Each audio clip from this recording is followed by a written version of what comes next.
제 손을 거쳐간 돈이 수천억 원, 수조 원이 넘었습니다. 석탄을 미수출하고 노동자의 임금을 뜯어서 보내고 해킹으로 훔친 돈을 세탁해서 보냈습니다. 그 돈은 단 한 푼도 인민을 위한 것이 아니었습니다. 북한 노동당 39호실에서 20년 동안 해외 외화벌이 요원으로 일했던 한 남성이 목숨을 걸고 탈출한 뒤 처음으로 입을 열었습니다. 그가 증언한 39호실의 실체는 우리가 알고 있던 것보다 훨씬 충격적이었습니다. 2025년 2월 북한 해커 조직 라자루스가 암호화폐 거래소 바이빗에서 단 30분 만에 2조 원을 훔쳤다는 뉴스를 기억하시는 분이 계실 겁니다. 우리는 뉴스로만 봤지만 그 돈을 세탁해서 평양까지 보내는 데에는 중국에 파견된 39호실 비밀 요원들이 있었습니다.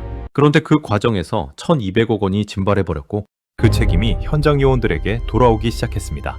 바로 그 현장에 있었던 한 남성이 목숨을 걸고 탈출한 이야기. 과연 그에게 무슨 일이 벌어졌을까요?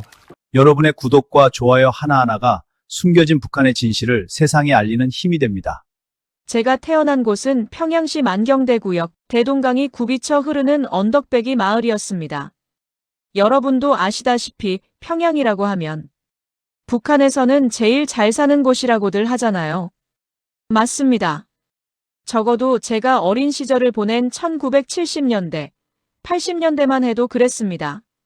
봄이면 대동강변에 살구꽃이 피고 가을이면 모란봉 단풍이 온 산을 물들였습니다. 어머니 손잡고 강변을 걷던 그 길, 지금도 눈을 감으면 선하게 떠오릅니다. 우리 아버지는 항일 유격대 후손 가문 출신이셨어요. 그 시절엔 말이죠. 북한에서 혁명 가문이라는 게 대단한 것이었습니다.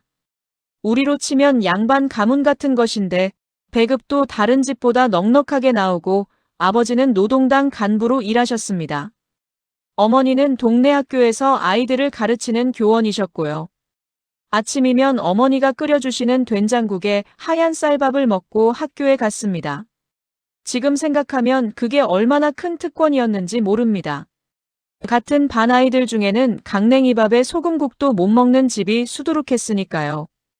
학교에서는 매일 아침 김일성 수령님 초상화 앞에서 맹세를 했습니다. 수령님을 위해 목숨 바쳐 싸우겠습니다. 6살짜리가 무슨 뜻인지도 모르고 외쳤습니다. 그런데 신기한 게 그걸 매일 하다 보면 정말로 믿게 됩니다. 수령님이 우리를 먹여 살리시고 수령님이 계시기에 우리가 행복하다고 진심으로 그렇게 믿었습니다. 의심이라는 걸 해본 적이 없었어요. 의심할 이유가 없었습니다. 적어도 그때까지는. 아버지는 늘 말씀하셨습니다. 영철아, 우리 가문은 수령님과 함께 일본 놈들과 싸운 가문이다. 내가 크면 당을 위해, 조국을 위해 큰일을 해야 한다. 저는 그 말씀이 자랑스러웠습니다. 설날이면 온 가족이 둘러앉아 떡국을 먹고 어머니가 특별히 만들어주시는 평양냉면을 후루룩 먹던 그 맛. 여동생 영숙이와 대동강 얼음 위에서 썰매를 타던 그 겨울날들. 그게 제 어린 시절의 전부였습니다. 김일성 종합대학에 들어간 건 1988년이었습니다. 아버지 가문 덕이 컸지요. 경제학을 전공했는데 솔직히 말씀드리면 거기서 배운 경제학이란 게 수령님의 주체 사상이 얼마나 위대한지를 공부하는 것이었습니다. 자본주의 경제. 그건 썩어빠진 미제의 것이라고 배웠습니다. 웃기는 일이지요. 나중에 제가 바로 그 자본주의 세계에서 돈을 벌어오는 사람이 될 줄은 꿈에도 몰랐으니까요. 대학을 졸업하고 몇 년 뒤 1998년이었습니다. 어느 날 아버지 얼굴이 유난히 밝으셨어요. 영철아, 당에서 너를 중요한 곳에 보내기로 했다. 그곳이 바로 조선노동당 중앙위원회 39호실이었습니다. 39호실이라고 하면 여러분은 잘 모르실 수 있는데 쉽게 말하면 김정일 위원장님의 개인 금고를 관리하는 비밀 조직입니다. 나라 살림이 아니라 수령님 개인의 돈을 벌고 모으고 관리하는 곳이에요. 해외에 무역회사를 세우고 외화를 벌어들이는 것이 주된 임무였습니다. 처음에는 평양 본부에서 서류 일을 했습니다. 숫자를 다루고 장부를 정리하는, 그러니까 회계 같은 일이었지요. 그런데 이 조직에서는 계산이 한 푼이라도 틀리면 큰일 납니다. 장난이 아닙니다. 수령님의 돈이니까요. 선배 한 분이 귀에 대고 이렇게 말하더군요. 영철 동무, 여기서는 숫자가 곧 목숨이야. 절대 틀리지 마. 2005년 35살이 되던 해에 처음으로 해외에 나갔습니다. 중국 베이징이었습니다. 39호실 산하 무역회사의 주재원이라는 직함을 받았습니다. 겉으로는 수산물 무역회사 대표였지만 실제로는 온갖 경로를 통해 외화를 북한으로 보내는 것이 임무였습니다. 광물, 수산물, 의류 하청, 나중에는 암호화폐까지. 제 손을 거쳐간 돈이 수천억 원, 수조 원이 넘었습니다. 베이징 공항에 처음 내렸을 때 저는 눈을 의심했습니다. 거리마다 자동차가 넘쳐나고 상점마다 물건이 산더미처럼 쌓여 있었습니다. 사람들은 자유롭게 웃고 큰 소리로 떠들고 아무도 목소리를 낮추지 않았습니다. 평양에서는 상상도 못할 광경이었어요. 그런데 그때는 그게 의문이 되지 않았습니다. 당시 저는 체제를 의심하지 않았습니다. 중국이 좀 발전한 것뿐이지 우리 조국이 더 위대하다고 스스로 되뇌었습니다. 하지만 가끔, 아주 가끔 작은 균열 같은 것이 생기곤 했습니다. 베이징의 식당에서 중국 사람들이 정부 비판을 아무렇지 않게 하는 걸 보았을 때, 서점에 가면 온갖 책이 자유롭게 꽂혀 있는 걸 보았을 때, 그리고 무엇보다 제가 벌어서 평양에 보낸 그 많은 돈이 대체 어디에 쓰이는 건지, 고향 사람들은 왜 여전히 힘들다는 소식이 들려오는 건지, 그 의문이 아주 작은 씨앗처럼 마음 한구석에 묻혔습니다. 39호실의 외화벌이. 여러분, 이게 그냥 장사하는 게 아닙니다. 제가 처음 심양에 나왔을 때 겉으로는 수산물 무역회사 대표였습니다. 명함에도 그렇게 적혀 있었고 중국 사업가들을 만나면 오징어 수출합니다. 해삼 수출합니다. 다 하고 인사했습니다. 그런데 실제로 움직이는 돈은 수산물 장사에서 나오는 게 아니었어요. 수산물은 껍데기에 불과했습니다. 진짜 돈은 이런 식으로 벌었습니다. 첫째, 광물 밀수출이었습니다. 유엔에서 북한 석탄 수출을 금지했잖아요. 그런데 39호실은 중국 브로커들과 손잡고 석탄을 몰래 실어보냈습니다. 배 한 척이면 수십억 원어치입니다. 서류상으로는 러시아산 석탄으로 둔갑시키는 겁니다. 원산지를 바꿔치기 하는 것이지요. 저도 이 서류를 만들었습니다. 제 손으로 직접 말입니다. 둘째, 해외 노동자 파견이었습니다. 러시아 벌목장, 중국 수산공장, 중동 건설 현장에 북한 노동자를 보냅니다. 이 사람들이 하루 14시간, 16시간씩 뼈 빠지게 일해서 받는 월급의 90%를 당에 바칩니다. 충성 자금이라는 이름으로요. 노동자 한 명이 한 달에 $1,000를 번다고 치면 900달러는 39호실로 갑니다. 그 사람 손에 남는 건 $100, 우리 돈 13만 원 정도입니다. 그나마도 식비를 떼고 나면 남는 게 없어요. 여러분, 남의 나라에서 종일 뼈 빠지게 일하고 돌아가는 돈이 고작 몇만 원이라니 일제시대 징용이 따로 없는 겁니다. 셋째, 그리고 이게 가장 큰 돈인데 사이버 해킹이었습니다. 여러분이 뉴스에서 들어보셨을 수 있는데 암호화폐라는 것이 있습니다. 쉽게 말하면 인터넷상의 돈인데 컴퓨터로 남의 금고를 털어서 이 돈을 빼내는 겁니다. 북한에는 라자루스라는 해커 부대가 있습니다. 이 사람들이 전 세계 은행과 암호화폐 거래소를 해킹해서 돈을 훔칩니다. 2025년 2월에는 바이빗이라는 거래소에서 단 30분 만에 15억 달러, 우리 돈으로 2조 원이 넘는 돈을 털었습니다. 30분에 2조 원입니다. 제가 이 돈의 일부를 세탁하는 역할을 했습니다. 중국의 여러 계좌를 거치고 환전상을 거치고 최종적으로 현금으로 바꿔서 평양에 들여보내는 것이 제 임무였습니다. 이렇게 해서 39호실로 들어간 돈이 적어도 제가 다루던 것만 해마다 수천억 원이었습니다. 전체를 합치면 수조 원이 훌쩍 넘었을 겁니다. 자, 그러면 이 돈이 어디에 쓰였겠습니까? 인민들의 배급? 아닙니다. 병원? 아닙니다. 학교? 아닙니다. 제가 직접 주문서를 작성한 것들을 말씀드리겠습니다. 프랑스 헤네시 파라디 코냑 한 병에 우리 돈으로 75만 원이 넘는 술입니다. 이걸 한 번에 수백 상자씩 주문했습니다. 김정일 위원장 시절에는 이 코냑만 연간 12억 원어치를 사들였고 김정은 위원장 시대에 들어서도 줄지 않았습니다. 독일제 벤츠 마이바흐 승용차 한 대에 20억 원짜리가 수령님의 전용차입니다. 영국제 롤스로이스 팬텀도 들여왔습니다. 유엔에서 사치품 수출을 금지했는데도 제3국을 경유해서 몰래 가져옵니다. 스위스 명품 시계, 이탈리아 양복지, 일본 가전제품까지. 제가 작성한 주문서 한 장에 적힌 금액이 수십억 원, 수백억 원이었습니다.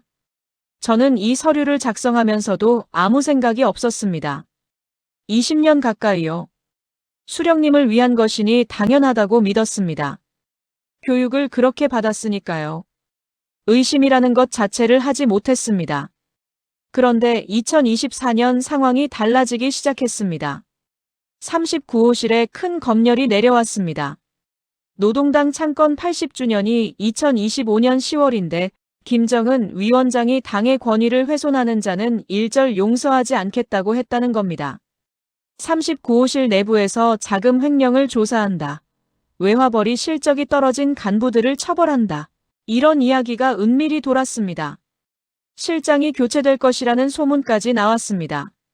실장이 바뀌면 전임 시절의 요원들이 모조리 충성도 재심사를 받게 되는데 이 재심사라는 게 사실상 숙청의 다른 말입니다. 그해 겨울 12월이었습니다. 중국 심양. 저와 같은 무역회사에서 일하던 동료 박철수라는 사람이 있었습니다. 함흥 출신, 저보다 3살 아래, 말수가 적고 성실한 사내였습니다. 바이빗 해킹 자금의 일부를 세탁하는 작업을 함께 했던 사이였습니다. 사흘 전에도 서탑거리 조선족 식당에서 순대국밥을 같이 먹었습니다. 형, 함흥냉면이 그립소하고 웃던 사람이었어요. 그런데 그 박철수가 하룻밤 사이에 사라졌습니다.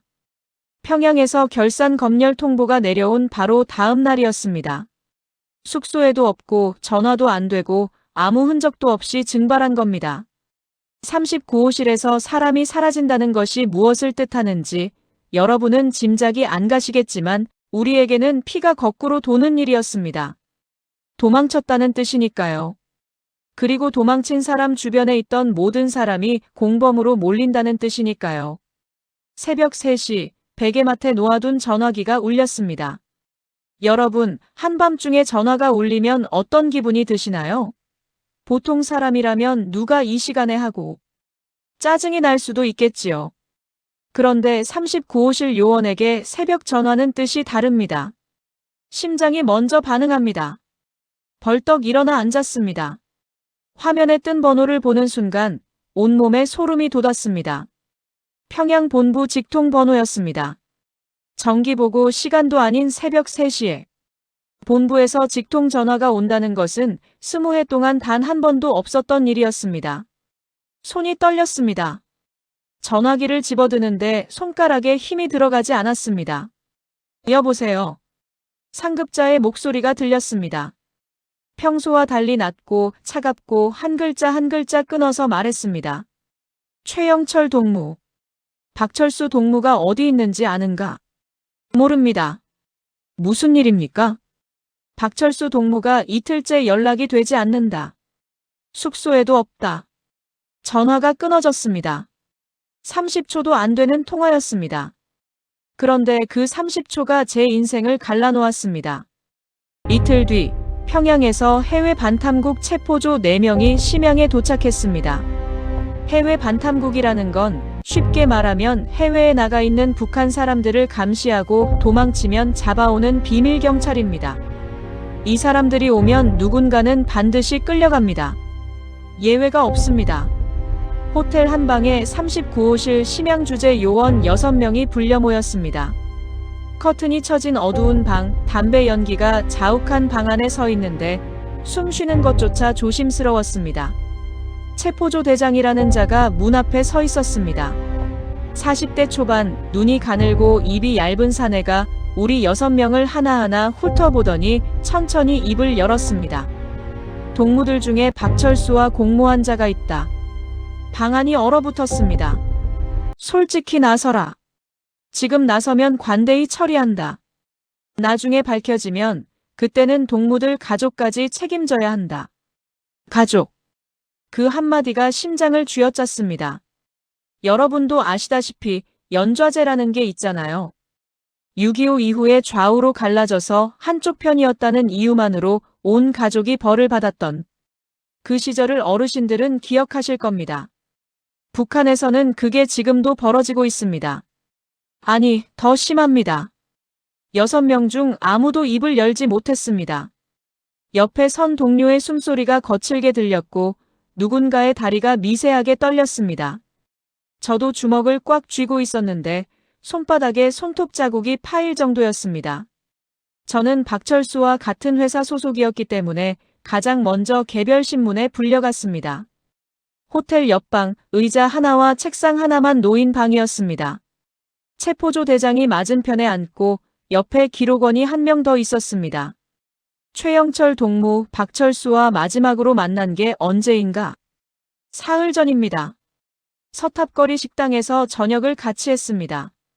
무슨 이야기를 했는가? 고향 음식 이야기를 했습니다. 함흥냉면이 그립다고. 다른 이야기는 없었는가? 바이빗 자금건은 동무가 관리하던 세탁계좌에서 돈이 빠져나간 흔적이 있는데 가슴이 철렁 내려앉았습니다. 그 순간 깨달았습니다. 박철수가 도망치면서 세탁 자금의 일부를 가져간 것이었습니다. 그리고 그 계좌는 저와 박철수가 공동으로 관리하던 것이었습니다. 제가 모르는 사이에 저도 공범이 되어 있었던 겁니다. 모릅니다. 저는 정말 모릅니다. 정말인가? 그 사람이 눈을 가늘게 뜨고 저를 쳐다볼 때 마치 뱀이 쥐를 노려보는 것 같은 눈빛이었습니다. 한 번이라도 눈을 피하면 거짓말을 한다고 판단될 것이고 그러면 끝입니다. 저는 있는 힘을 다해 그 눈을 마주 보았습니다. 눈을 깜빡이는 것조차 두려웠습니다. 신문은 48시간 동안 계속되었습니다. 이틀 밤을 꼬박 잠을 재우지 않았습니다. 같은 질문을 20번, 30번 반복했습니다. 잠을 못 자면 사람이 무너집니다. 이틀을 못 자면 머리가 안개 낀 것처럼 흐려지고 혀가 굳어서 말이 꼬입니다. 그런 상태에서 한마디라도 앞뒤가 맞지 않으면 평양 소환입니다. 평양 소환이라는 것은 정치범 수용소를 뜻하는 말이었습니다. 여기서 아무도 예상하지 못한 일이 벌어졌습니다. 신문 둘째 날 밤, 체포조 기록원이 잠깐. 화장실에 간 사이에 책상 위에 서류 한 장이 뒤집혀 놓여 있었습니다. 저는 무심코, 아니 어쩌면 본능적으로 그 서류를 보았습니다. 거기에 적혀 있던 것은 박철수의 최종 자금 이동 내역서였습니다. 숫자들이 빼곡히 적혀 있었습니다. 그런데 제가 아는 숫자가 아니었습니다. 제가 관리했던 세탁계좌에서 빠져나간 돈은 30만 달러 정도였습니다. 도망갈 노잣돈 치고는 적지 않은 돈이지요. 그런데 그 서류 아래쪽에 빨간 펜으로 밑줄이 쳐진 항목이 있었습니다. 바이빗 해킹 자금 세탁 과정 중 미회수 금액 8,900만 달러. 8,900만 달러. 우리 돈으로 1,200억 원이 넘는 돈이었습니다. 이 돈은 박철수가 가져간 게 아니었습니다. 해킹 자금을 세탁하는 과정에서 중간 브로커들이 먹어버린 돈이었습니다. 39호실이 자금 세탁을 위해 이용한 중국 브로커, 동남아시아 환전상, 암호화폐 믹서 업체들이 수수료 명목으로 혹은 아예 먹튀를 해서 사라진 돈이었습니다.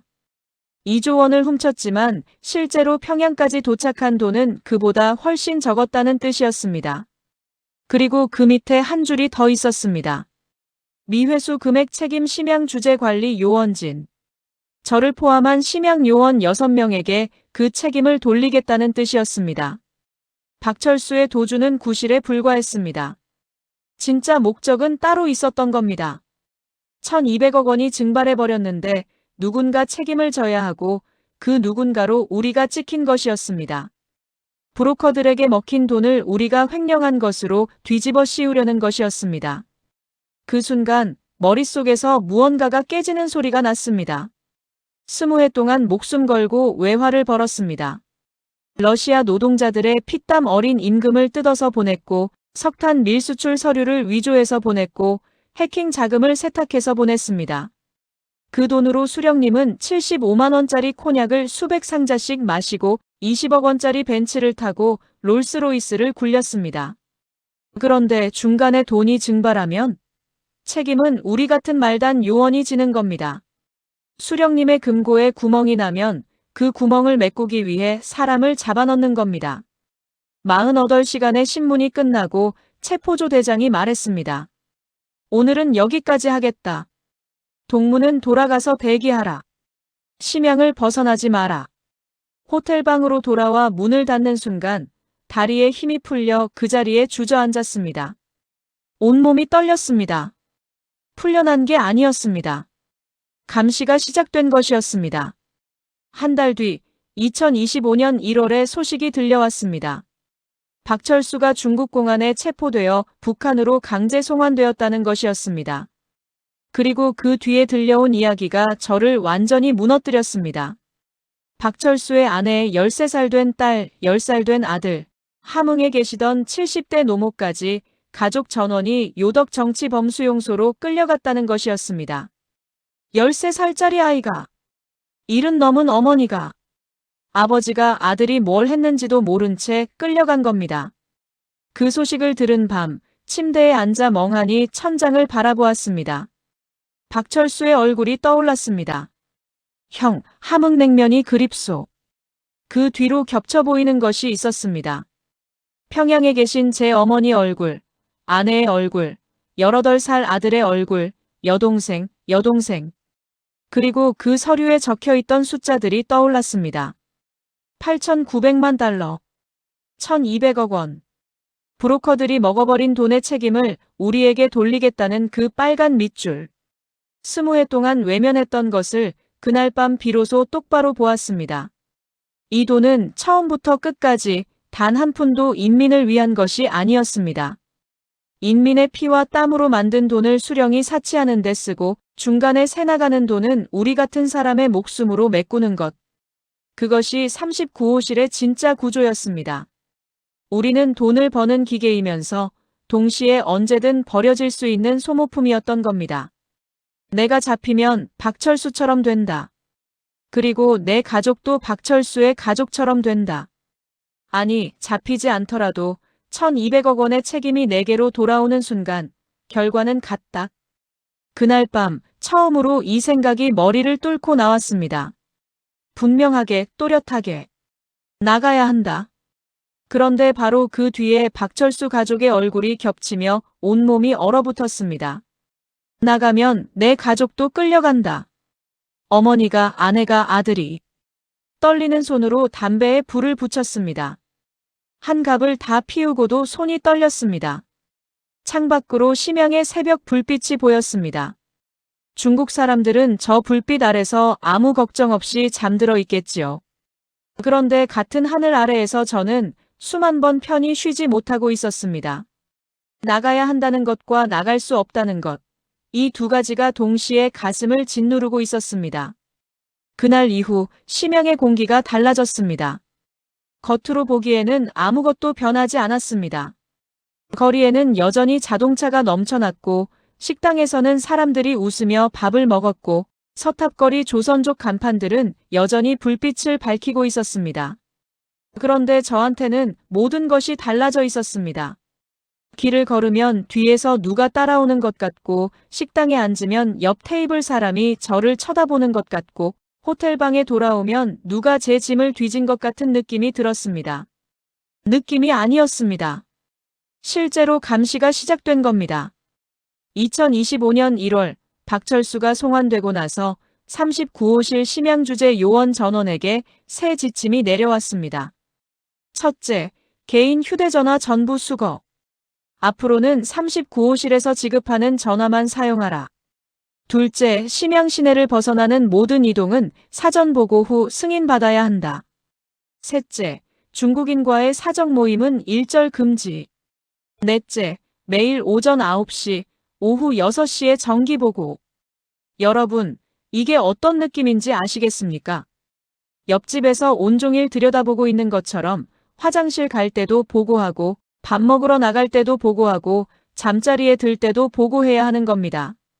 숨을 쉬는 것 빼고는 전부 감시당하는 생활이 시작된 것이었습니다. 그런데 진짜 무서운 건 감시가 아니었습니다. 진짜 무서운 건 제 이름이 적힌 그 서류였습니다. 8,900만 달러, 1,200억 원.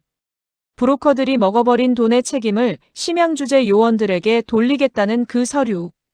체포조가 돌아간 뒤에도 그 빨간 밑줄이 매일 밤 눈앞에 아른거렸습니다. 지금 당장은 아니지만 언젠가는 반드시 그 책임을 물을 것이라는 걸 알고 있었습니다. 칼이 떨어질 시간을 기다리고 있는 죄수 같은 기분이었습니다. 2월이 되자 상황이 더 나빠졌습니다. 평양에서 새로운 지시가 내려왔습니다. 노동당 창건 80주년을 맞아 김정은 위원장에게 바칠 특별 충성 자금을 마련하라는 것이었습니다. 얼마냐고요? 심양주재 요원들에게 할당된 금액이 500만 달러, 우리 돈으로 70억 원이 넘었습니다. 1년이 아니라 석 달 안에 마련하라는 겁니다. 유엔 제재가 갈수록 촘촘해지고 있었습니다. 석탄 밀수출 루트가 하나둘 막히고 해외 노동자 파견도 줄어들고 중국 은행들도 북한 관련 거래를 꺼리기 시작했습니다. 그런데 석 달 안에 70억 원을 만들라니 돈을 찍어내라는 이야기나 마찬가지였습니다. 윗사람들은 이 사정을 모를까요? 압니다. 다 알면서 지시를 내리는 겁니다. 못 채우면 그건 아랫사람의 책임입니다. 충성심이 부족한 것이고 노력이 부족한 것이고 결국은 숙청의 명분이 되는 것입니다. 위에서 내리누르면 아래가 깔려 죽는 구조, 그게 39호실이었고 북한이라는 나라였습니다. 여러분, 그 시절 우리나라도 힘든 시절이 있었잖아요. IMF 때 하루아침에 직장을 잃고 거리에 나앉은 분들이 많으셨지요. 그때 그 막막한 심정을 기억하시는 분들은 제 심정이 조금은 이해가 되실 겁니다. 그런데 IMF 때는 적어도 목숨을 걸지는 않았잖아요. 여기서는 돈을 못 벌면 목숨입니다. 나만 아니라 내 가족까지. 잠이 사라졌습니다. 매일 밤 새벽 2, 3시까지 눈이 말똥말똥한 채 천장만 쳐다보았습니다.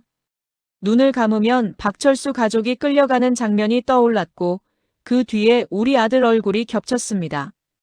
18살 대학에 들어갈 나이인 아들. 아버지가 잡혀가면 그 아이의 미래는 한순간에 끝장납니다. 대학은커녕 성분이 나락으로 떨어져서 탄광이나 농장으로 쫓겨나겠지요. 아내는 어떻게 되겠습니까? 여동생 영숙이네 가족은요? 그리고 평양에 혼자 계신 어머니, 70이 넘으신 어머니는요? 3월이 되었습니다. 특별 충성 자금 마련이 지지부진하자 평양에서 독촉이 쏟아졌습니다. 실적이 부진한 요원은 본국 소환하여 재심사하겠다. 재심사라는 말이 또 나왔습니다. 재심사는 숙청의 다른 이름이라고 했지요. 심양 요원 6명 중에 벌써 1명이 평양으로 소환되었습니다. 김아무개라는 동료인데 40대 중반의 조용한 사람이었습니다. 공항으로 떠나는 그 사람의 뒷모습을 보면서 등줄기에 찬물이 흐르는 것 같았습니다. 그 사람이 살아서 돌아올 수 있을지 아무도 장담하지 못했습니다. 그리고 4월 초 결정적인 소식이 들려왔습니다. 39호실 실장이 교체된다는 것이었습니다. 10년 넘게 실장을 해오던 실용만이 물러나고 한상만이라는 새로운 인물이 올라온다는 이야기가 내부 경로를 통해 전해졌습니다. 실장이 바뀌면 어떻게 되느냐고요? 새 실장은 자기 사람을 심겠지요. 전임 시절에 일하던 요원들은 하나하나 검토 대상이 됩니다. 이 사람은 충성스러운가? 이 사람은 쓸만한가? 혹시 문제를 일으킬 사람은 아닌가? 이 검토를 못 통과하면 그 자리에서 잘려나갑니다. 잘린다는 게 그냥 퇴직이 아닙니다. 39호실의 비밀을 알고 있는 사람이 밖으로 나가면 안 되니까 조용히 처리되는 겁니다. 교화소로 보내든 정치범수용소로 보내든 어떤 식으로든 입을 막는 것이지요. 제 머릿속에서 시계가 째깍째깍 돌아가기 시작했습니다. 1,200억 원의 책임, 특별 충성 자금 미달, 실장 교체에 따른 재심사. 이 세 가지가 동시에 제 목을 조여오고 있었습니다. 하나만 터져도 끝인데 세 개가 한꺼번에 오고 있었습니다. 올가미가 점점 좁혀지고 있었습니다. 4월 어느 날 밤이었습니다. 특별 충성 자금을 마련하기 위해 중국 브로커를 만나고 호텔로 돌아오는 길이었습니다. 심양거리는 봄이 오고 있었습니다. 가로수에 새잎이 돋고 바람이 한결 누그러져 있었습니다. 그런데 문득 길가에서 한 장면을 보았습니다. 중국인 할머니 한 분이 손녀의 손을 잡고 길을 걸어가고 있었습니다. 할머니는 환하게 웃고 있었고 대여섯 살쯤 되어 보이는 손녀가 깔깔 웃으며 무슨 이야기를 하고 있었습니다. 봄바람에 손녀의 머리카락이 날리고 할머니가 그걸 다듬어주는 모습이었습니다. 그 평범한 장면이 저를 무너뜨렸습니다. 평양에 계신 어머니가 떠올랐습니다. 올해 75이신 어머니. 제가 중국에 나와 있는 20년 동안 어머니를 뵌 것은 손에 꼽을 정도였습니다. 가끔 평양에 들어갈 때마다 어머니는 점점 작아지고 계셨습니다. 마지막으로 뵀을 때 어머니가 대동강변을 걸으면서 영철아, 건강해야 한다 하시던 목소리가 귓가에 맴돌았습니다. 허리가 굽어서 제 어깨에도 못 미치시던 어머니. 아들이 무슨 일을 하는지 자세히는 모르시면서도 우리 아들이 나라를 위해 큰 일을 하고 있다고 동네 사람들에게 자랑하셨다는 어머니. 그 어머니가 내가 잡히면 정치범 수용소로 끌려간다. 75살 어머니가 아들이 뭘 했는지도 모른 채 요덕의 산속에서 죽게 된다. 길 위에 서서 중국인 할머니와 손녀가 멀어져 가는 뒷모습을 바라보며 저도 모르게 눈물이 흘렀습니다. 길가에 선 중년 남자가 혼자 울고 있으니 지나가던 사람들이 이상하게 쳐다보았을 겁니다.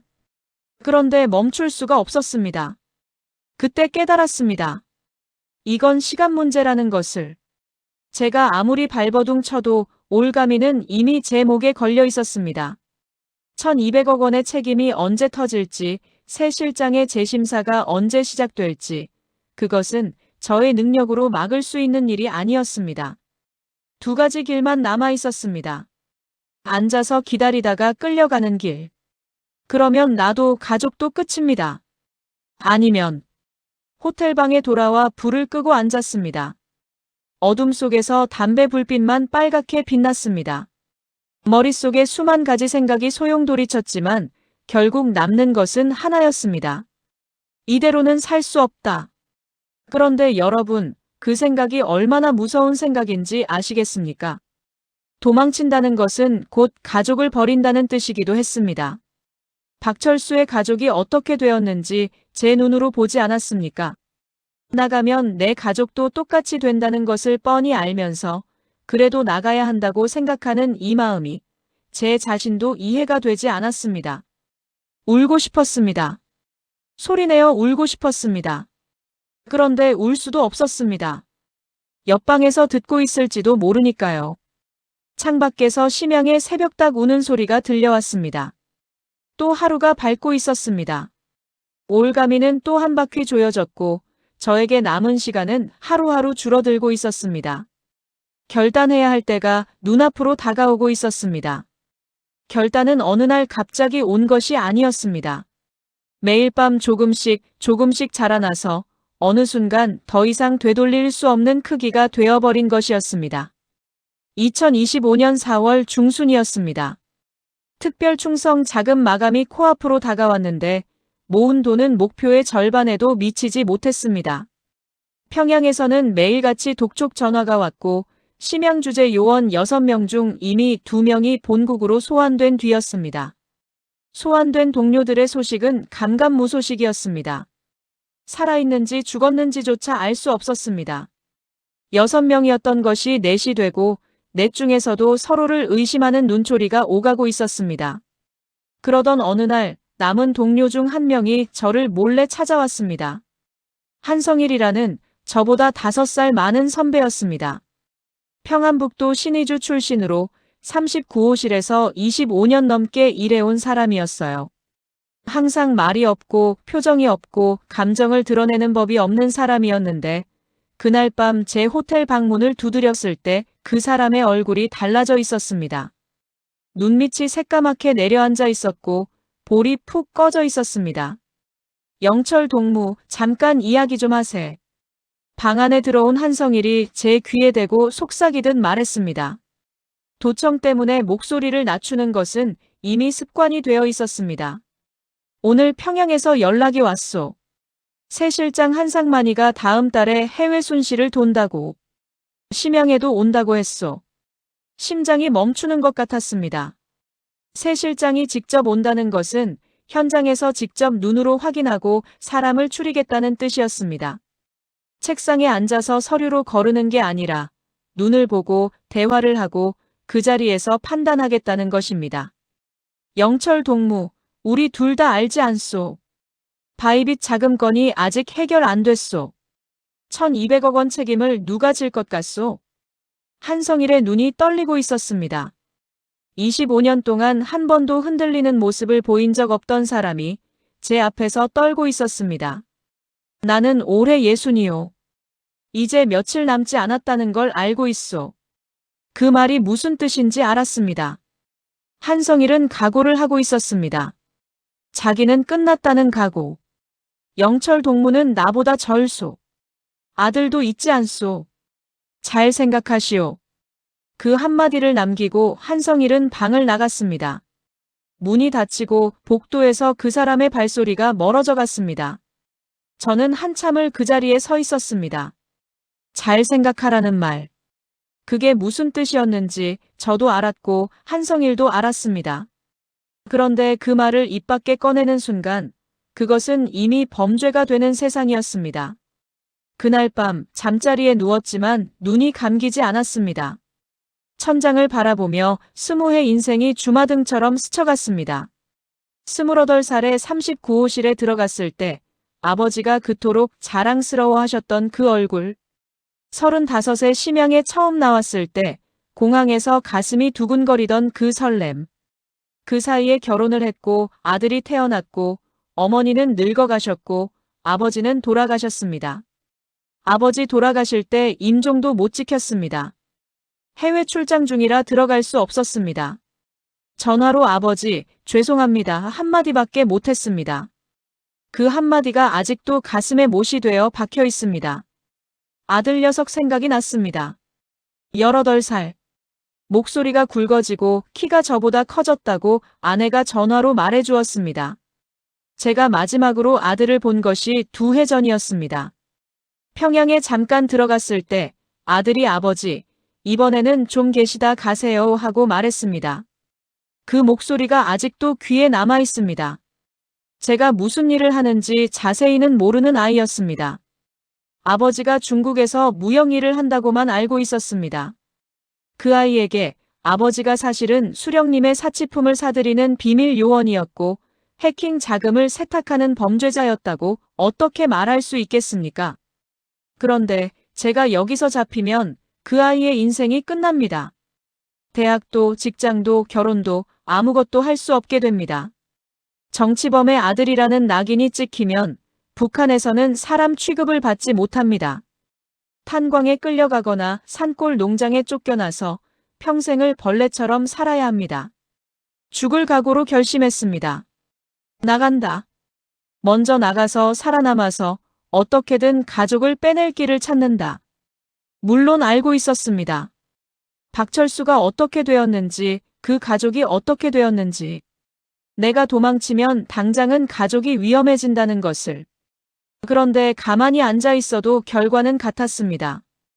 1200억 원의 책임이 저에게 돌아오는 순간 가족은 똑같이 끌려갑니다. 도망치든 잡히든 결과가 같다면 적어도 살아남아서 바깥에서 싸우는 것이 낫지 않겠습니까? 준비를 시작했습니다.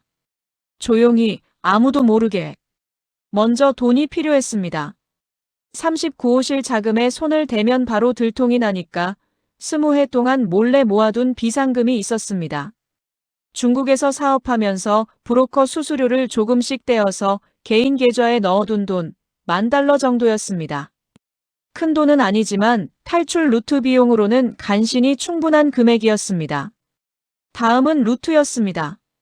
39호실 요원이기 때문에 일반 탈북자들이 쓰는 두만강 도와 같은 방법은 쓸 수 없었습니다. 보위부가 가장 먼저 감시하는 루트니까요. 20해 동안 중국에서 사업하면서 알게 된 사람들 중에 단 한 명, 딱 한 명 믿을 수 있는 사람이 있었습니다. 조선족 브로커 김아무개. 이 사람은 장사꾼이지만 의리가 있는 사람이었습니다. 몇 년 전에 제가 사업상 도움을 준 적이 있었고, 그때 이 사람이 형님, 언제든 도움이 필요하면 말하시오 하고 말했었습니다. 그 한마디를 믿어보기로 했습니다. 3월 말 특별 충성 자금 관련 브로커 미팅을 핑계 삼아 심양 시내를 나갔습니다. 감시원에게는 서탑거리에서 중국 측 파트너를 만난다고 보고했습니다. 실제로 중국 파트너를 만나고 난 뒤 화장실을 핑계로 식당을 빠져나와 뒷골목에서 조선족 브로커 김아무개와 5분 동안 만났습니다. 5분. 평생을 건 대화가 5분이었습니다. 심양에서 쿤민까지, 거기서 라오스 국경까지, 그리고 태국 방콕까지. 가능하오? 김아무개가 잠시 저를 쳐다보았습니다. 그 눈빛에는 놀람도 있었고 안쓰러움도 있었고 무언가를 계산하는 빛도 있었습니다. 형님, 목숨 걸 각오되어 있소? 되어 있소. 8,000달러요. 선불 3,000, 태국 도착하면 5,000. 알겠소. 그것이 전부였습니다. 악수도 없었고 서류도 없었고 증거가 될 만한 것은 아무것도 남기지 않았습니다. 5분 만에 다시 식당으로 돌아왔고 아무 일 없었다는 듯이 중국 파트너와 식사를 마쳤습니다. 심장이 터질 것 같았지만 얼굴에는 아무 표정도 내지 않았습니다. 20해 동안 이중 생활을 하며 배운 것이 있다면 바로 이 얼굴 관리였습니다. 루트가 정해졌습니다. 시간도 정해졌습니다. 5월 초 새 실장이 심양에 오기 전에 빠져나가야 했습니다. 한 달 남짓 남아 있었습니다. 그런데 여러분, 가장 힘든 것은 돈도 아니고 루트도 아니었습니다. 가족에게 아무 말도 할 수 없다는 것이었습니다. 평양에 전화할 때마다 아내의 목소리를 들었습니다. 여보, 건강하지요? 아들이 요즘 공부를 열심히 해요. 어머님도 건강하시고요. 평범한 안부 인사가 칼처럼 가슴에 박혔습니다. 나는 지금 도망칠 준비를 하고 있는데 이 사람은 아무것도 모르고 평범한 일상을 보내고 있구나. 내가 떠나면 이 평범한 일상이 하루아침에 산산조각이 나는구나. 말하고 싶었습니다. 당신, 아이 데리고 먼저 중국으로 나와. 그런데 말할 수 없었습니다. 전화는 도청되고 있었습니다. 39호실 요원의 가족 통화는 전부 녹음됩니다. 한마디라도 잘못하면 제가 떠나기도 전에 가족이 먼저 잡혀갑니다. 4월 마지막 날 평양에 전화를 걸었습니다. 정기 통화 시간이었습니다. 아내가 전화를 받았습니다. 평소와 같은 밝은 목소리였습니다. 여보, 오늘 아들이 김일성 대학 입학 시험 결과가 나왔어요. 붙었어요. 정말이야? 네. 아들이 지금 옆에 있어요. 아버지한테 직접 말하고 싶대요. 잠시 후 아들의 목소리가 들렸습니다. 아버지, 저 대학에 붙었습니다. 아버지처럼 경제학을 전공하려고요. 그 순간 숨이 막혔습니다. 아버지처럼. 이 아이는 아버지를 자랑스럽게 생각하고 있었습니다. 아버지가 나라를 위해 큰일을 하고 있다고 믿고 있었습니다. 아버지의 일이 수령님의 사치품을 사들이고 해킹 자금을 세탁하는 것이라는 걸 이 아이는 모릅니다. 그리고 곧 그 아버지가 도망치면 이 아이의 대학 입학은 취소될 것이고 이 아이의 인생은 끝장날 것입니다. 잘했다. 아들아. 아버지가. 자랑스럽다. 그것밖에 말할 수 없었습니다. 전화를 끊고 나서 한참을 울었습니다. 소리가 나지 않게 이불을 입에 물고 울었습니다.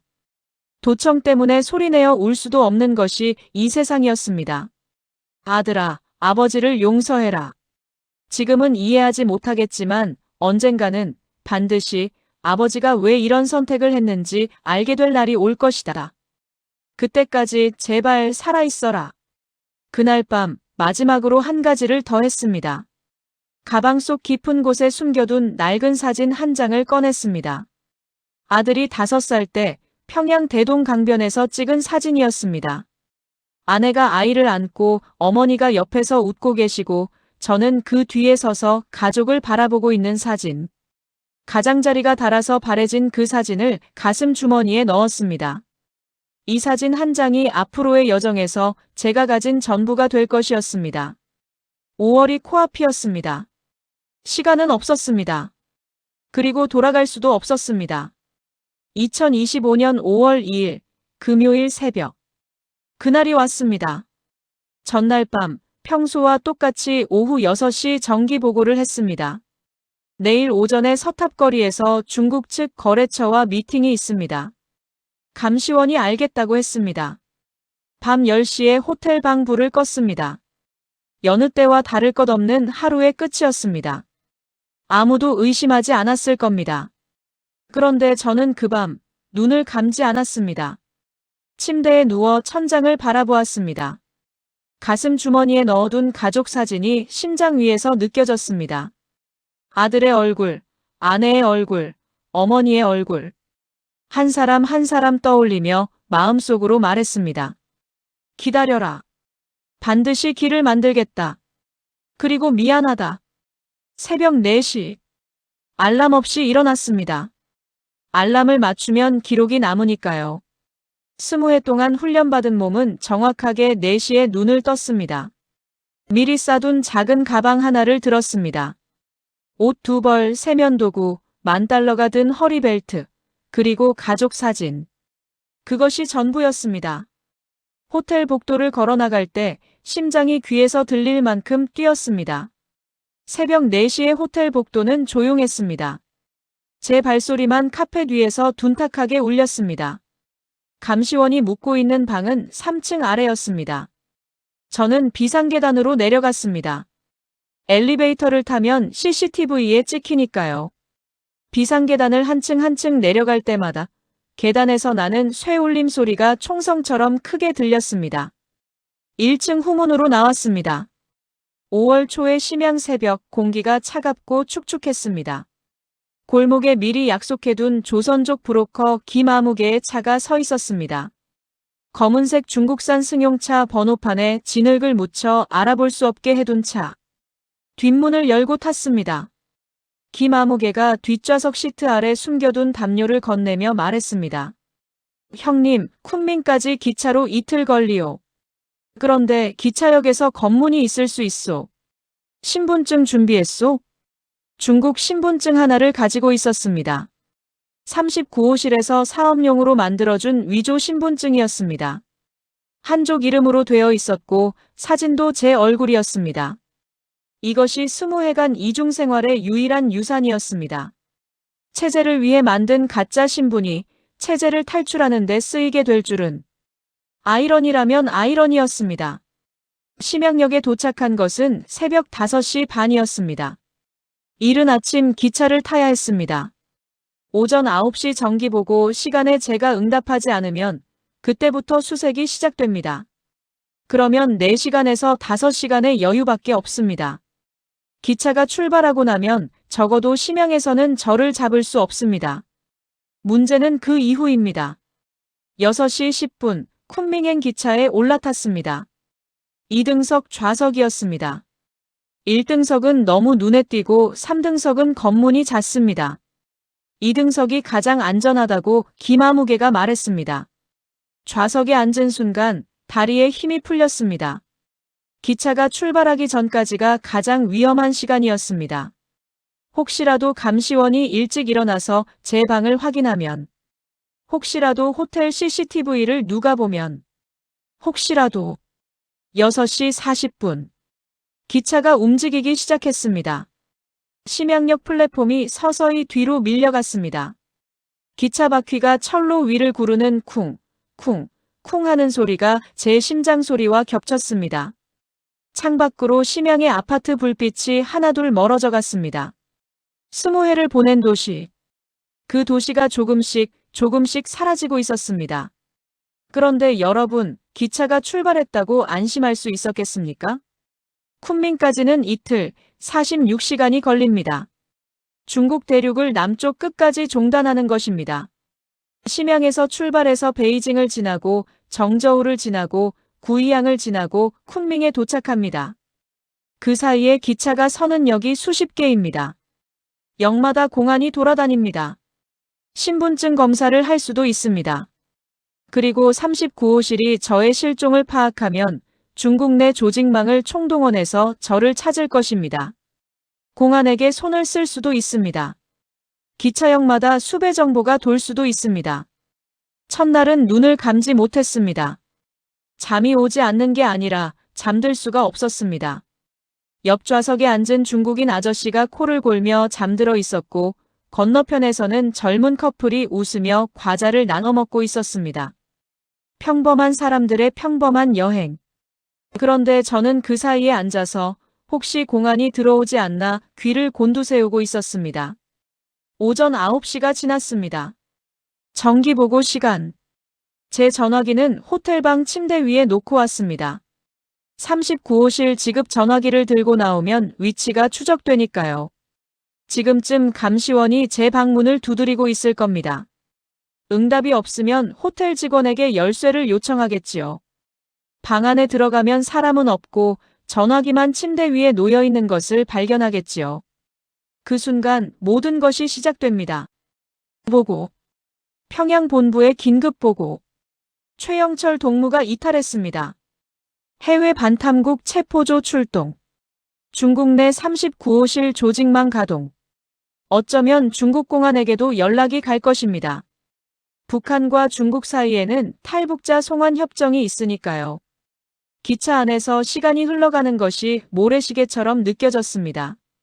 1시간이 하루 같았습니다. 역에 정차할 때마다 온몸이 경직되었습니다. 승무원이 지나갈 때마다 심장이 멈추었습니다. 누가 저를 쳐다보기만 해도 혹시 저 사람이 하는 생각이 들었습니다. 베이징역을 지날 때가 가장 무서웠습니다. 대도시일수록 공안이 많고 검문도 잦으니까요. 기차가 베이징역에 정차했을 때 공안 2명이 객실에 올라탔습니다. 그 순간 온몸의 피가 발끝으로 쏠리는 것 같았습니다. 공안이 앞쪽 좌석부터 신분증을 검사하기 시작했습니다. 1칸, 2칸, 3칸. 점점 제 쪽으로 다가왔습니다. 위조 신분증을 꺼내 손에 쥐었습니다. 손바닥에 땀이 차서 미끄러웠습니다. 여러분, 그 몇 분이 평생처럼 길었습니다. 공안의 군화 소리가 한 걸음 한 걸음 가까워졌습니다. 그런데 공안이 제 3칸 앞에서 멈추더니 다른 승객과 이야기를 하기 시작했습니다. 잠시 후 2사람이 그 승객을 데리고 객실 밖으로 나갔습니다. 다른 사건이었던 겁니다. 저를 찾는 것이 아니었습니다. 다리에서 힘이 빠져 좌석 등받이에 몸을 기대고 눈을 감았습니다. 입술을 깨물었습니다. 피맛이 났습니다. 살았다. 일단은 살았다. 둘째 날 기차가 중국 남부에 들어서면서 풍경이 바뀌었습니다.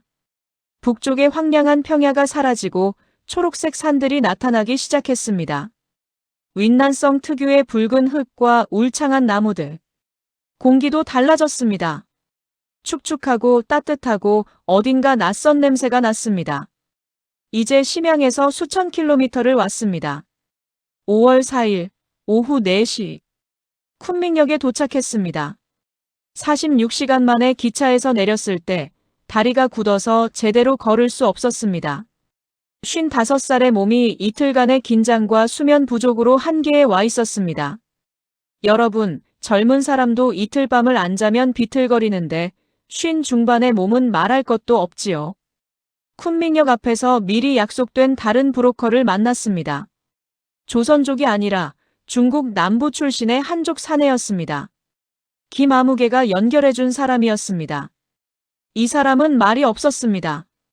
이름도 가르쳐주지 않았고 저도 묻지 않았습니다. 이 세계에서는 서로에 대해 모르는 것이 안전이었습니다. 사내의 차를 타고 쿤밍을 빠져나갔습니다. 목적지는 중국 마이너스 라오스 국경지역. 윈난성 남쪽 끝, 모한이라는 작은 마을이었습니다. 쿤밍에서 모한까지는 차로 8시간에서 10시간. 산길을 달려야 했습니다. 차 안에서 처음으로 잠이 들었습니다. 이틀 밤을 뜬 눈으로 버텼던 몸이 더 이상 견디지 못한 것이지요. 꿈을 꾸었습니다. 대동강변을 걷는 꿈이었습니다. 어머니가 제 손을 잡고 걸으시는데 어머니의 손이 너무 작고 차가웠습니다. 영철아, 어디 가니? 어머니가 물으셨습니다. 대답을 하려는데 목소리가 나오지 않았습니다. 브로커 사내가 제 어깨를 흔들어 깨웠을 때 차는 산길 한가운데 서 있었습니다. 밖은 이미 캄캄했습니다. 5월의 윈난 산골, 벌레 소리가 사방에서 울려왔습니다. 여기서부터는 걸어야 합니다. 사내가 짧게 말했습니다. 국경 검문소를 피해 산길로 라오스에 들어가야 하는 것이었습니다. 걷는 거리는 대략 15km. 산을 하나 넘는 것이었습니다. 55살의 몸으로 이틀 밤을 못 잔 몸으로 캄캄한 밤에 산을 넘어야 했습니다. 여러분 중에 등산 좋아하시는 분들 많으시잖아요. 대낮에 등산로를 걷는 것도 힘든데 한밤중에 길도 없는 산을 넘는 것이 얼마나 힘든지 상상이 가시겠습니까? 손전등도 켤 수 없었습니다. 불빛이 보이면 국경 경비에 발각되니까요. 달빛에 의지해서 앞사람의 발자국 소리에 의지해서 한 발 걸었습니다. 나뭇가지에 얼굴을 긁혔고 돌부리에 걸려 넘어졌고 가시덤불에 손등이 찢어졌습니다. 숨이 턱까지 차올라서 주저앉고 싶었습니다. 다리가 후들후들 떨려서 한 발짝도 떼기 싫었습니다. 그때마다 가슴 주머니에 사진을 만졌습니다. 아들의 얼굴, 아내의 얼굴, 어머니의 얼굴. 그 사진이 제 다리를 다시 움직이게 했습니다. 새벽 4시쯤이었을 겁니다. 브로커 사내가 앞에서 멈추더니 돌아보며 말했습니다. 여기서부터 라오스입니다. 아무 표시도 없었습니다. 국경이라는 게 그렇습니다. 지도 위에는 선이 그어져 있지만 실제로는 나무와 나무 사이, 풀과 풀 사이에 아무 표시도 없는 겁니다. 그런데 그 보이지 않는 선 하나를 넘는 것이 제 인생에서 가장 긴 한 걸음이었습니다. 중국 땅에서 라오스 땅으로 한 발을 내디뎠습니다. 그 순간 하늘을 올려다보았습니다. 윈난과 라오스의 경계, 산꼭대기에서 바라본 하늘에는 별이 쏟아지고 있었습니다. 그렇게 많은 별을 본 것은 어린 시절 평양교회에서 본 이후로 처음이었습니다. 돌아가신 아버지, 평양에 계신 어머니, 아내, 아들, 영숙이. 모든 사람의 얼굴이 그 별빛 속에서 떠올랐습니다. 소리 없이 눈물이 흘렀습니다. 살았다고 울은 것이 아닙니다. 아직 갈 길이 멀었으니까요. 라오스를 지나 태국까지, 그리고 거기서 한국까지. 아직 절반도 오지 못했습니다. 그런데 적어도 중국을 벗어났습니다. 39호실의 손이 가장 길게 뻗는 곳, 북한 보위부의 조직망이 가장 촘촘한 곳을 벗어났습니다. 물론 라오스도 안전하지 않았습니다. 라오스는 북한과 우호관계이고 잡히면 북한으로 보내질 수 있으니까요. 하지만 적어도 한 고비를 넘긴 것이었습니다. 별을 보며 마음속으로 말했습니다. 아버지, 하늘에서 지켜봐 주십시오. 아들이 살아서 반드시 가족을 다시 만나겠습니다. 산 아래로 라오스의 밀림이 끝없이 펼쳐져 있었습니다. 그리고 그 밀림 너머 아직 건너야 할 메콩강이 기다리고 있었습니다. 라오스 땅을 밟았다고 해서 살았다고 말할 수 있는 것은 아니었습니다. 국경의 산꼭대기에서 별을 보며 잠깐 눈물을 흘렸던 그 시간은 돌이켜보면 지옥 가운데 잠깐 숨을 돌린 것에 불과했습니다. 라오스는 북한과 수교한 나라입니다. 쉽게 말해서 북한 편입니다. 탈북자가 라오스에서 잡히면 중국으로 넘겨지고 중국에서 다시 북한으로 보내집니다. 그러면 끝입니다. 39호실 요원 출신이 잡혀서 송환되면 공개 처형을 피할 수 없습니다. 산에서 내려온 것은 새벽 5시쯤이었습니다. 브로커 사내가 산 아래 작은 마을에 미리 준비해둔 오토바이 한 대가 있었습니다. 라오스 북부의 시골길, 울퉁불퉁한 흙길 위를 오토바이 뒤에 매달려 달렸습니다. 여러분, 오토바이 뒤에 타보신 적 있으시지요? 젊은 사람도 시골 흙길에서 오토바이를 타면 온몸이 덜컹거려서 힘든데 55살에 이틀 밤을 못 잔 몸으로 타니까 뼈마디가 따로따로 떨어지는 것 같았습니다. 엉덩이에 감각이 없어지고 허리가 끊어질 것 같았습니다. 그래도 매달렸습니다. 놓으면 죽으니까요. 2시간쯤 달렸을까? 오토바이가 멈춘 곳은 라오스 북부의 한 작은 마을이었습니다. 집이라고 해야 나무와 대나무로 엮은 판잣집 몇 채뿐인 이름도 없는 곳이었습니다. 브로커가 이 마을의 한 집에 저를 데려갔습니다. 라오스 사람인지 중국 소수민족인지 모를 할머니 한 분이 살고 있었는데 브로커와 무슨 말인가를 주고받더니 저를 집 안으로 들였습니다. 여기서 이틀 쉬시오. 그 다음에 남쪽으로 내려갑니다. 브로커는 그 말만 남기고 사라졌습니다. 이틀 동안 혼자 기다리라는 것이었습니다. 연락 수단도 없었습니다. 전화기는 심양 호텔에 두고 왔고 브로커의 전화번호도 모릅니다. 그 사람이 돌아오지 않으면 이 산골에서 혼자 어떻게 하라는 것입니까? 믿을 수 있는 것은 오직 심양에서 건넨 3,000달러의 선불금이 그 사람을 다시 오게 만들 것이라는 계산뿐이었습니다. 남은 5,000달러를 받으려면 저를 태국까지 데려다 줘야 하니까요. 할머니 집에서 보낸 이틀은 기묘한 시간이었습니다. 말이 통하지 않았습니다. 할머니는 라오스 말로 무엇인가를 말했지만 저는 한마디도 알아듣지 못했고 할머니도 제 말을 못 알아들었습니다. 손짓 발짓으로 겨우 의사소통을 했습니다. 할머니가 해주는 밥이라는 것이 찰밥에 풀 같은 것을 얹은 것이었는데 배가 고파서 맛을 가릴 처지가 아니었습니다. 허겁지겁 먹었습니다. 밤에는 잠을 잘 수가 없었습니다. 열대지방의 밤이라는 것이 여러분 상상하시는 것 이상입니다. 모기가 때로 몰려들고 어디선가 벌레 소리가 귓전을 울리고 습기가 온몸을 감싸서 숨이 막혔습니다. 게다가 이 산골에 무슨 뱀이 그렇게 많은지 밤에 화장실을 가려고 밖에 나갔다가 발밑에서 뭔가 스르러 지나가는 것을 느끼고 혼비백산했습니다. 북한의 겨울 추위와는 차원이 다른 또 다른 종류의 고통이었습니다. 이틀째 밤이 되자 불안이 극에 달했습니다. 브로커가 정말 올까? 혹시 돈만 먹고 사라진 것은 아닐까? 아니면 혹시 39호실에서 브로커를 찾아낸 것은 아닐까? 이 산골에서 나를 기다리고 있는 것이 브로커가 아니라 해외 반탐국 체포조라면? 온갖 상상이 머리를 갉아먹었습니다. 잠들 수 없어서 밖에 나갔습니다. 라오스의 밤하늘에는 중국과 라오스 국경에서 봤던 것처럼 별이 가득했습니다. 가슴 주머니에서 가족 사진을 꺼내 별빛에 비춰보았습니다. 아들의 5살적 얼굴. 지금은 18살이 된 아들이 아버지, 저 대학에 붙었습니다라고 했던 그 목소리가 귀에 맴돌았습니다.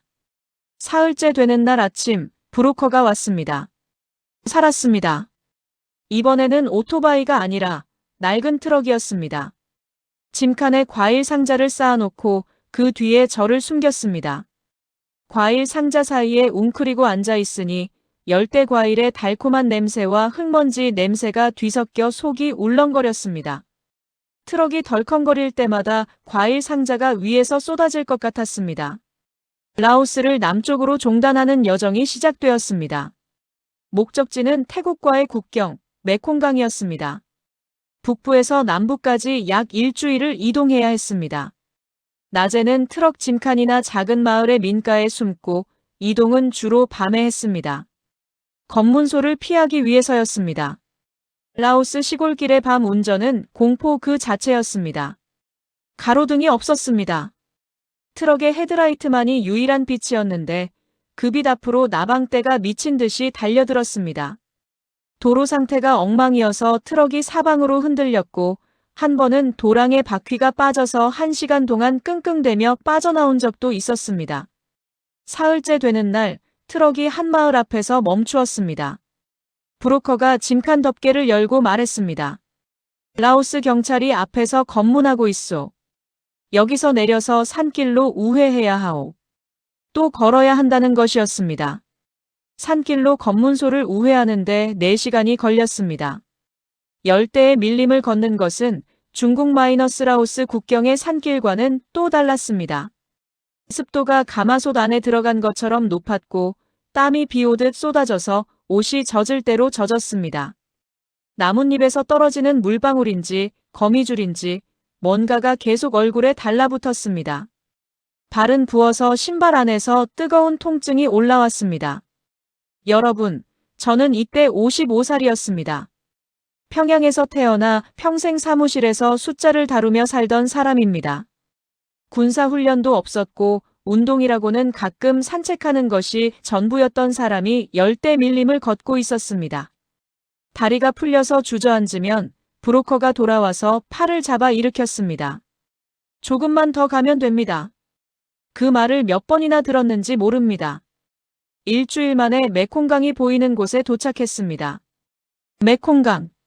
라오스와 태국의 국경입니다. 이 강을 건너면 태국 땅입니다.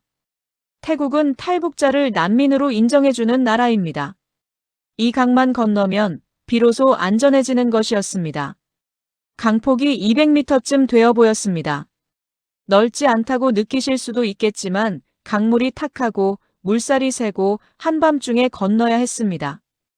2018년에는 이 강을 건너다가 배가 뒤집혀서 탈북자가 익사한 사례도 있었다고 합니다. 그리고 최근 몇 년 사이 메콩강의 수위가 낮아져서 배를 타면 눈에 잘 띈다는 문제도 있었습니다. 브로커가 말했습니다. 오늘 밤에 건너겠소. 배를 구해놓았소. 해가 지고 밤이 깊어지기를 기다렸습니다. 자정이 넘어서 강가의 갈대숲 사이로 내려갔습니다. 쪽배라고 해야 할 나무로 만든 작은 배 한 척이 물가에 매여 있었습니다. 성인 2~3명이 겨우 탈 수 있는 크기였습니다. 배에 올라탔습니다. 브로커가 노를 저었습니다. 첨벙, 첨벙. 노 젓는 소리가 밤 공기를 갈랐습니다. 강물이 검었습니다. 물속에 무엇이 있는지 보이지 않았습니다. 배가 출렁일 때마다 물이 배 안으로 조금씩 들어왔습니다. 양손으로 배전을 꽉 잡았습니다. 여러분, 그 10분이 평생처럼 길었습니다. 강 한가운데에 이르렀을 때 갑자기 상류 쪽에서 엔진 소리가 들렸습니다. 보트 소리였습니다. 라오스 국경 순찰인지 밀수선인지 알 수 없었습니다. 브로커가 급히 노젓기를 멈추고 손으로 숨으라는 신용을 했습니다. 배 바닥에 납작하게 엎드렸습니다. 등에 강물이 스며들었습니다. 차갑고 비렸습니다. 엔진 소리가 가까워졌다가 천천히 멀어졌습니다. 지나간 겁니다. 우리를 발견하지 못한 겁니다. 브로커가 다시 노를 저었습니다. 더 빠르게, 더 세게. 배가 물살을 가르며 태국 쪽으로 나아갔습니다. 그리고 배 바닥에 끄 하는 소리가 났습니다. 배가 모래톱에 닿은 것이었습니다. 태국 땅이었습니다. 배에서 내려 모래를 밟았습니다. 발이 땅에 닿는 순간 무릎이 꺾이며 그 자리에 주저앉았습니다. 다리에 힘이 없어서가 아니었습니다. 아니, 힘이 없기도 했지만 그보다는 무언가 단단하게 버티고 있던 것이 한꺼번에 무너져 내린 것이었습니다. 모래 위에 무릎을 꿇고 두 손으로 모래를 움켜쥐었습니다. 태국의 모래, 자유의 모래. 따뜻하고 축축하고 손가락 사이로 흘러내리는 그 모래가 세상에서 가장 귀한 것처럼 느껴졌습니다. 울었습니다. 이번에는 소리내어 울었습니다. 더 이상 도청을 걱정하지 않아도 되었습니다. 더 이상 옆방에서 듣고 있을 사람이 없었습니다. 메콩강 위로 바람이 불어왔고 갈대가 스치는 소리 사이로 제 울음소리가 흩어졌습니다. 살았다. 살아서 여기까지 왔다. 그런데 울음이 그치지 않은 것은 살았다는 안도 때문만이 아니었습니다. 평양에 두고 온 사람들 때문이었습니다. 어머니, 아내, 아들, 영숙이. 지금 이 순간에도 그 사람들은 아무것도 모른 채 살고 있을 수도 있고 어쩌면 이미 보위부에 끌려갔을 수도 있었습니다. 제가 메콩강을 건넌 이 순간 그 사람들의 운명은 어떻게 되고 있는 것인지, 살았다는 것과 잃었다는 것이 한꺼번에 밀려왔습니다. 브로커가 등을 두드렸습니다. 일어나시오, 형님. 아직 끝이 아니오. 경찰서에 가야 하오. 태국 땅을 밟았다고 해서 바로 자유인이 되는 것은 아니었습니다. 태국 경찰서에 가서 북한에서 왔다고 신고해야 했고, 그 뒤에 추방 형식으로 한국에 보내지는 절차를 밟아야 했습니다. 아직 갈 길이 남아 있었습니다. 하지만 적어도 최악은 넘겼습니다. 메콩강을 건넌 것입니다. 북한의 손이, 중국의 손이, 라오스의 손이 닿지 않는 곳에 온 것입니다. 모래에서 일어났습니다. 젖은 옷에서 강물이 뚝뚝 떨어졌습니다. 가슴 주머니를 확인했습니다.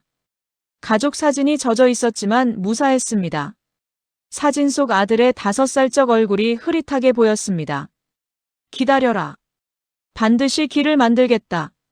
메콩강 너머로 라오스 쪽 하늘이 서서히 밝아오고 있었습니다. 태국 땅에서의 첫 아침은 그렇게 밝았습니다.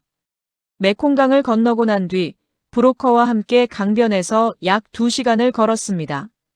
태국 북부의 치앙라이 지역, 논밭 사이로 난 좁은 길을 따라 걷는데 공기가 달랐습니다. 같은 동남아 하늘인데 라오스에서 느꼈던 그 숨막히는 불안감이 조금씩 사라지고 있었습니다.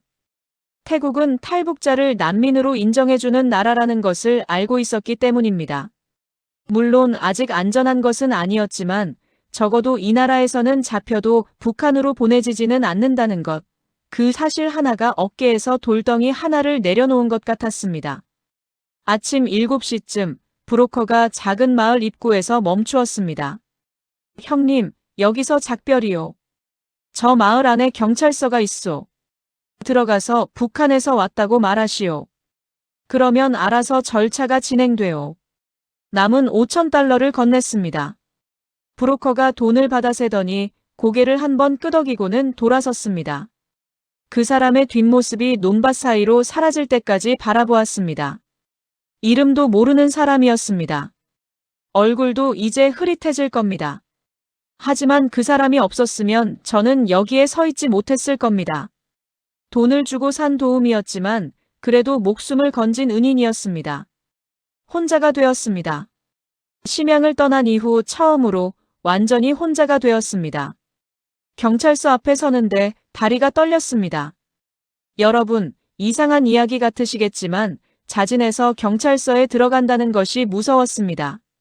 북한에서, 중국에서, 라오스에서 평생을 경찰과 감시원을 피해 다닌 사람입니다. 경찰서라는 곳은 저에게 공포의 장소였습니다. 잡혀가는 곳, 신문당하는 곳, 끌려가는 곳. 그런데 지금은 제 발로 걸어 들어가야 합니다. 제 발로 들어가서 저를 잡아주세요라고 말해야 합니다. 문을 밀고 들어갔습니다. 작은 경찰서였습니다. 선풍기가 천장에서 느릿느릿 돌고 있었고 태국 경찰관 2명이 책상에 앉아 있었습니다. 제 꼴을 보고 눈이 동그래졌을 겁니다. 2주일 넘게 제대로 씻지 못한 얼굴, 찢어진 옷, 부은 발, 풀과 흙이 묻은 머리카락. 영어를 할 줄 몰랐습니다. 중국어도 통하지 않았습니다. 준비해온 종이 한 장을 내밀었습니다. 브로커가 미리 써준 것이었습니다. 태국어와 영어로 이렇게 적혀 있었습니다. 나는 북한에서 온 사람입니다. 한국으로 가고 싶습니다. 도와주세요. 경찰관이 그 종이를 읽더니 고개를 끄덕이며 어디론가 전화를 걸었습니다. 그리고 의자를 가리키며 앉으라는 신용을 했습니다. 물 한 컵을 가져다 주었습니다. 그 물 한 컵을 받아들었을 때 손이 떨려서 물이 흔들렸습니다. 한 모금을 마셨습니다. 태국의 물, 자유의 물. 목구멍을 타고 내려가는 그 물이 2주일간의 갈증을 한꺼번에 씻어내는 것 같았습니다. 그 뒤로 태국의 절차가 시작되었습니다. 먼저 밀입국 혐의로 재판을 받았습니다. 여러분, 놀라시겠지만 탈북자라고 해서 바로 보호받는 것이 아닙니다. 태국에 불법으로 들어온 것은 사실이니까 형식적으로 재판을 받고 벌금을 내야 합니다. 벌금이 9,000바트, 우리 돈으로 약 30만 원 정도였습니다. 브로커에게 준 5,000달러 외에 따로 남겨둔 비상금에서 냈습니다. 벌금을 내고 나면 태국 이민국 수용소라는 곳으로 이송됩니다. 방콕에 있는 IDC라고 불리는 곳이었습니다. 치앙라이에서 방콕까지 이송되는 데만 며칠이 걸렸습니다. 수용소에 도착한 것은 5월 중순쯤이었을 겁니다. 수용소.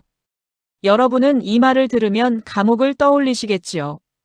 그런데 사실 감옥과 크게 다르지 않았습니다. 콘크리트 벽, 철창, 한 방에 수십 명이 함께 자는 넓은 공간. 화장실은 구석에 칸막이 하나 쳐놓은 것이 전부였고 밤에는 모기가 들끓었습니다. 그런데 여러분, 이상한 말씀을 드리겠습니다. 그 수용소에서 저는 심양 호텔에서보다 편히 잤습니다. 왜냐고요? 이곳에서는 새벽에 평양 본부에서 전화가 올 일이 없었으니까요. 체포조가 문을 두드릴 일이 없었으니까요. 철창 안이었지만 제 마음은 처음으로 철창 밖에 있는 느낌이었습니다. 수용소에는 저 말고도 탈북자들이 있었습니다. 대부분 20, 30대의 젊은 사람들이었습니다. 함경북도에서 두만강을 건너 중국에서 몇 년을 살다가 넘어온 여성들이 많았습니다. 이 사람들의 사연을 들으면 제 사정은 오히려 나은 편이었습니다. 중국에서 인신매매를 당해 농촌에 팔려간 여성 남편에게 맞다가 도망쳐 나온 여성, 13살에 혼자 두만강을 건넌 소녀. 같은 나라에서 태어나서 같은 고통을 겪고 여기까지 온 사람들이었습니다. 한 여성이 저에게 물었습니다. 아저씨는 어디서 오셨어요? 제가 평양이라고 하자 눈이 동그래졌습니다. 평양에서요? 평양 사람이 왜 탈북을 해요? 평양은 잘 사는 곳 아니에요? 저는 쓰게 웃었습니다. 평양이 잘 사는 곳이라는 것, 그것도 하나의 신화였습니다. 배급이 조금 더 나올 뿐 자유가 없는 것은 함경도나 평양이나 마찬가지였습니다. 아니, 39호실의 진실을 아는 저에게는 평양이야말로 가장 수용소에서의 날들은 기다림의 연속이었습니다. 한국 대사관에서 직원이 와서 면담을 했습니다.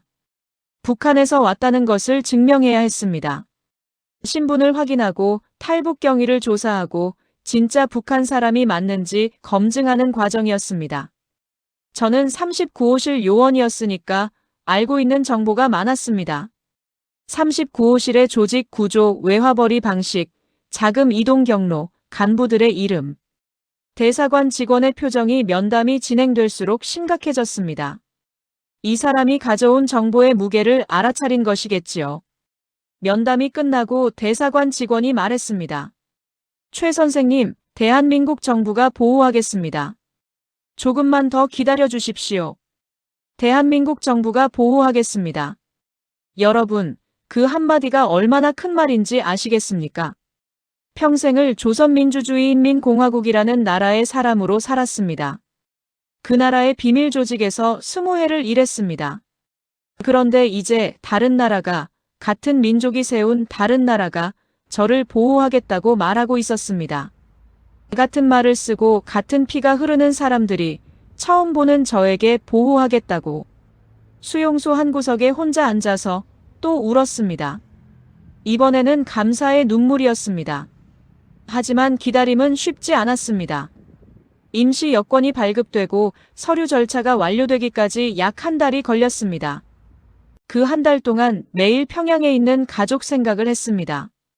수용소에서는 외부 연락이 되지 않았습니다. 가족이 어떻게 되었는지 알 수 있는 방법이 없었습니다. 보위부가 어머니를 잡아갔는지, 아내가 신문을 당하고 있는지, 아들의 대학 입학이 취소되었는지 아무것도 알 수 없었습니다. 밤마다 같은 꿈을 꾸었습니다. 대동강변을 걷는 꿈. 어머니가 앞에서 걸어가시는데 제가 아무리 뛰어도 따라갈 수가 없습니다. 어머니 하고 부르면 어머니가 돌아보시는데 얼굴이 보이지 않습니다. 안개 속에 가려져서 그 꿈에서 깰 때마다 베개가 젖어 있었습니다. 그래도 버텼습니다. 여기까지 왔으니까. 살아서 한국에 가면 바깥 세상에서 목소리를 낼 수 있습니다. 39호실의 진실을 알릴 수 있습니다. 그러면 국제사회가 움직일 수도 있고 어쩌면 가족을 지킬 방법이 생길 수도 있습니다. 그 희망이 저를 버티게 했습니다. 6월 중순 드디어 그날이 왔습니다. 대사관 직원이 수용소에 와서 임시 여권을 건네주었습니다. 표지에 대한민국이라고 적혀 있었습니다. 여권이라는 것을 처음 만져보았습니다. 39호실 시절에는 위조 신분증은 만들어봤지만 진짜 여권은 만져본 적이 없었습니다. 대한민국이라는 네 글자가 적힌 이 조그만 책자가 이 세상에서 저를 보호해주는 유일한 것이었습니다. 내일 아침 방콕 수완나품 공항에서 인천행 비행기에 탑승하십니다. 인천공항, 한국, 대한민국. 그 단어들이 진짜인지 꿈인지 분간이 되지 않았습니다. 다음 날 아침 수용소를 나섰습니다. 같은 방을 쓰던 탈북자 여성 몇 명이 손을 흔들어 주었습니다. 아저씨, 한국에서 잘 사세요. 저도 손을 흔들었습니다. 여러분도 곧 갑니다. 건강하시오. 그 사람들도 언젠가 같은 비행기를 탈 것입니다. 자유를 향한 같은 비행기를. 공항으로 가는 차 안에서 방콕의 거리가 창밖으로 스쳐갔습니다. 화려한 간판, 오토바이 무리, 길거리 음식 좌판, 절에서 나오는 스님들. 어지럽도록 생동하는 도시. 이 도시의 사람들은 자신들이 얼마나 자유로운지 모를 겁니다. 아침에 눈을 뜨면 마음대로 길을 걷고 먹고 싶은 것을 먹고 하고 싶은 말을 하는 것이 얼마나 엄청난 것인지. 수완나품 공항. 생전 처음 보는 국제공항이었습니다. 39호실 시절의 중국 공항은 다녀봤지만 이렇게 크고 밝고 사람이 넘치는 공항은 처음이었습니다. 출국 수속을 하고 탑승구 앞 의자에 앉았습니다. 전광판에 인천 ICN이라는 글자가 떠 있었습니다. 가슴 주머니에서 사진을 꺼냈습니다. 메콩강 물에 젖어서 가장자리가 더 바래진 사진. 아들의 5살적 얼굴, 아내의 웃는 얼굴, 어머니의 얼굴. 그리고 그 뒤에 서서 가족을 바라보고 있는 저. 이 사진 속의 행복은 이미 먼 과거가 되어버렸지만 이 사진이 저를 여기까지 데려왔습니다. 비행기가 활주로를 달렸습니다. 창밖으로 태국의 땅이 멀어졌습니다. 구름 위로 올라갔습니다. 해가 눈부시게 빛나고 있었습니다. 5시간 뒤면 대한민국입니다. 인천공항에 내린 것은 2025년 6월 18일 오후 4시였습니다. 비행기가 착륙할 때 창밖으로 한반도의 땅이 보였습니다. 초록색 산, 은빛으로 빛나는 강 빼곡한 아파트와 도로 위를 달리는 수천 대의 자동차. 같은 한반도인데 같은 산맥에서 갈라져 나온 같은 땅인데 제가 태어나 자란 북쪽과는 전혀 다른 세상이 펼쳐져 있었습니다. 비행기 문이 열리고 탑승교를 걸어 나갔습니다. 발이 인천공항의 바닥에 닿는 순간 걸음을 멈추었습니다. 여러분, 그 느낌을 뭐라고 설명해야 할까요? 메콩강 모래밭에 무릎 꿇었을 때와는 또 다른 감정이었습니다. 그때는 살았다는 안도였다면 이번에는 도착했다는 실감이었습니다. 같은 말을 쓰는 나라, 같은 민족이 사는 나라, 그 땅에 드디어 발을 디딘 것입니다. 입국 심사대에서 국가정보원 직원이 기다리고 있었습니다. 조용히 저를 안내했습니다. 공항 한쪽의 별도 공간에서 간단한 신원 확인을 거친 뒤 차량에 태워졌습니다. 행선지는 하나원이었습니다. 하나원이라는 곳은 탈북자들이 한국 사회에 적응하는 법을 배우는 교육시설입니다. 경기도 안성에 있었는데 차로 2시간 남짓 걸렸습니다. 차 안에서 창밖을 바라보는 시간이 2시간이었는데 그 2시간이 꿈 같았습니다. 고속도로 위를 달리는데 양쪽으로 논밭이 펼쳐져 있었습니다. 벼가 초록색으로 자라고 있었고 군데군데 비닐하우스가 보였습니다. 우리 어르신들이 기억하시는 시골 풍경과 비슷하면서도 도로가 매끄럽고 자동차가 끊임없이 달리고 주유소마다 편의점이 붙어 있었습니다. 24시간 편의점. 나중에 알게 된 것이지만 이 나라에서는 한밤중 3시에도 갈 수 있는 가게가 있었습니다. 아무 때나 들어가서 밥을 사 먹을 수 있고 물건을 살 수 있었습니다. 북한에서는 상상도 할 수 없는 일이었습니다. 배급소 앞에 줄 서서 몇 시간을 기다려도 빈손으로 돌아갈 때가 많았던 그 나라에서 여기서는 돈만 있으면 아무 때나 먹을 것을 살 수 있다는 것이 그 당연한 사실이 당연하지 않았습니다. 하나원에 도착한 것은 저녁 7시쯤이었습니다. 방을 배정받고 짐을 풀었습니다.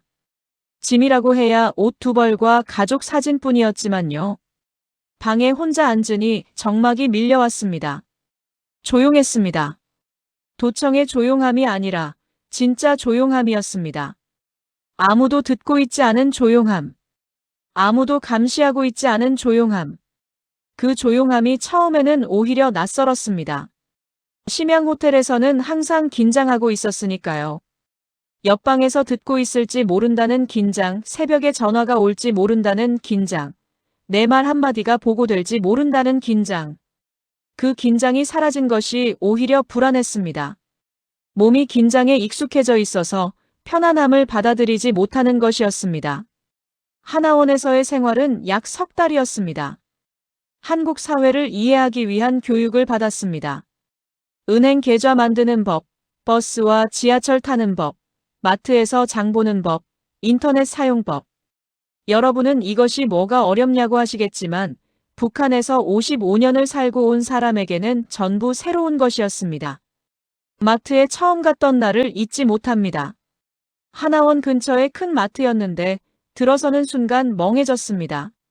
진열대에 물건이 넘쳐나고 있었습니다. 과자만 해도 수백 가지, 라면만 해도 수십 가지, 쌀이 한쪽 벽면을 가득 채우고 있었습니다. 쌀입니다. 여러분, 북한에서 쌀은 금이나 마찬가지입니다. 배급이 끊기면 쌀 한 주먹을 구하려고 산에 올라가 나무를 뜯고 강에 가서 물고기를 잡았던 사람들이 있습니다. 고난의 행군 때 제 친척 중에도 쌀이 없어서 강냉이죽으로 연명하다가 세상을 떠난 분이 계셨습니다. 그런데 여기서는 쌀이 포대째 쌓여 있고 아무나 와서 사갈 수 있었습니다. 진열대 앞에 서서 한참을 바라보다가 눈물이 났습니다. 마트에서 우는 55살 아저씨. 주변 사람들이 이상하게 쳐다보았을 겁니다. 그런데 멈출 수가 없었습니다.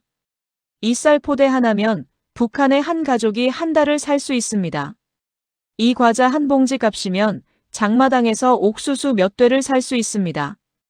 이 나라에서 넘치는 것이 저 나라에서는 목숨을 건 것이라니. 같은 민족인데 같은 땅에서 시작한 사람들인데 적응은 쉽지 않았습니다. 말투가 달랐습니다. 같은 한국어인데 남쪽 사람들은 외래어를 많이 섞었었고 제가 쓰는 북한식 표현을 알아듣지 못하는 경우가 많았습니다. 동무라고 불렀다가 어색한 눈빛을 받은 적이 한두 번이 아닙니다.